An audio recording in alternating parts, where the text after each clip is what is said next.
बेरोजगारों के बीच में युद्ध जैसी स्थिति पैदा हो गई, या यूं कहिए पैदा कर दी गई।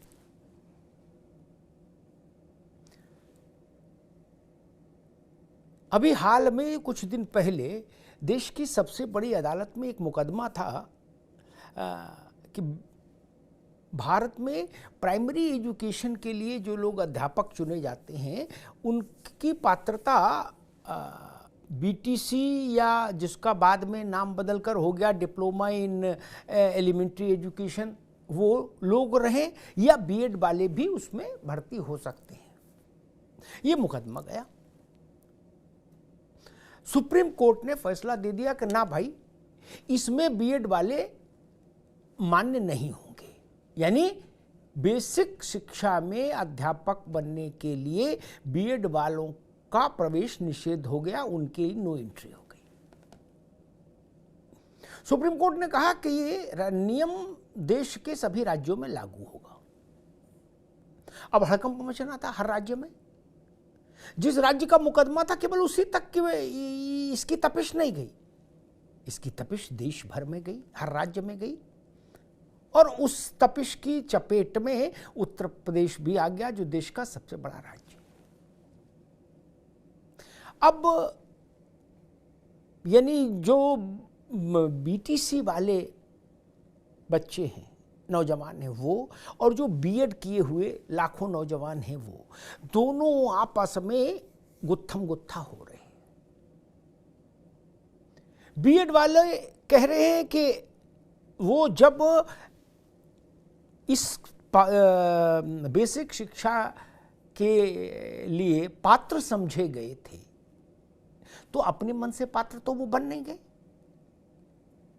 भारत सरकार की राजाज्ञा के अधीन उनको ये पात्रता मिली थी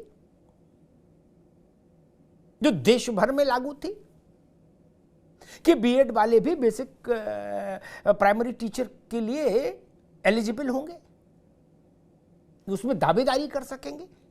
तो उत्तर प्रदेश में हजारों लाखों नौजवानों ने, युवा और युवतियों ने बीएड किया, उसमें उनके लाखों रुपए खर्च हुए परिवारों के, और अब अचानक से एक नई व्यवस्था पलट गई, बोले अब आप उधर नहीं जा सकते।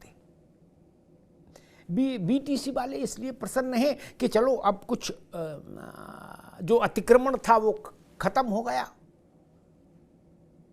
अब हमारे लिए संभावनाओं के द्वार ज्यादा बड़े खुल जाएंगे। इस नाते उलझ रहे हैं दोनों। लेकिन बीएड वालों की पीड़ा एक इस तर्क के आधार पर इस नाते एक बड़ी बहस की मांग करती है कि अचानक से सर्वोच्च न्यायालय के निर्णय से जो परिस्थिति पैदा हुई है उत्तर प्रदेश में, और बड़े परिप्रेक्ष्य में देखें तो पूरे देश में, क्या उस परिस्थिति से निपटने के लिए कोई बीच का मध्य मार्ग निकालने के लिए राज्य सरकार और केंद्र सरकार को हस्तक्षेप नहीं करना चाहिए? 17 अगस्त से बीएड के ये लाखों बच्चे लखनऊ में धरना देने जा रहे हैं। आप सोचिए, रोजगार की स्थिति वैसे ही इतनी खराब, बरसों से नई शिक्षक भर्ती नहीं, और उसमें भी ऐसी परिस्थिति हो जाए कि लट्ठम लट्ठ हो जाए। बीएड के नौजवानों के सपनों में तो अचानक से ऐसे लगा कि जैसे उनके सपने भस्मीभूत कर दिए गए। जब भारत सरकार ने ये राजाज्ञा जारी की होगी कि बीएड वाले भी प्राइमरी टीचिंग के लिए योग्य होंगे, तो कुछ सोच समझ के की होगी।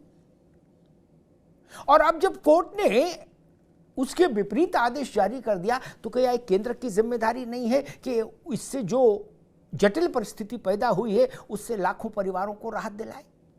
क्या ये राज्य की जिम्मेदारी नहीं है? ये बड़ा सवाल पैदा हो रहा है।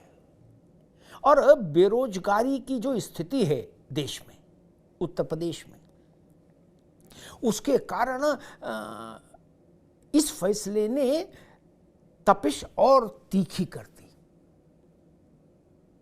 वैसे ही नौजवान खिन्न है, तो उसकी आंखें प्रतीक्षा काल में पथरा रही हैं, और ऊपर से इस ढंग के फैसले। अदालत में पुनर्विचार याचिका जैसी क्या चीज हो सकती है केंद्र की तरफ से, राज्य की तरफ से, वो एक विषय तो है। और अगर मान लीजिए अदालत से राहत नहीं भी मिलती है, तो क्या अध्यादेश के जरिए कोई रास्ता नहीं खोजा जा सकता? क्या संसद में कोई नई व्यवस्था, नया कानून बना के कोई रास्ता नहीं खोजा जा सकता? ये एक बड़ा प्रश्न है।